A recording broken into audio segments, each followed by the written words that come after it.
আসসালামু আলাইকুম বন্ধুরা, কেমন আছেন? আশা করি সবাই ভালো আছেন। অনেক দোয়া আশীর্বাদে আমিও ভালো আছি। আজকে ঘাস কাট করাইলাম, গরুর তার মানে বেমার হয়েছে, গরু খাই হারে না তো, এই কারণে ভাবছি যে কটা ঘাস কাটে গরুর দিই গে। গরুর মুখে কি জানি হয়েছে, ছাগলও বান্ধা দিয়েছি, ছাগল দিয়েও কামতাছে। ভাবছি কটা ঘাস কাটি। ভিডিওটা দেখতে থাকুন, আমি ঘাস কাটতে থাকি।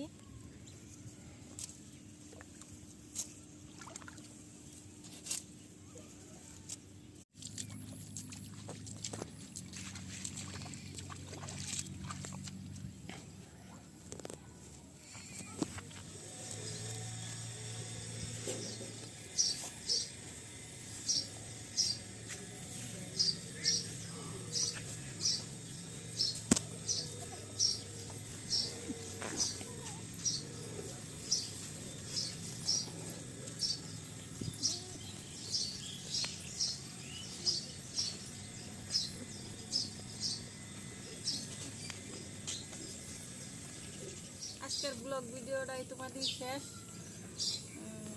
ভিডিওটা সবাই শেয়ার করুন জানি, আর ভিডিওটা দেখার জন্য সবাই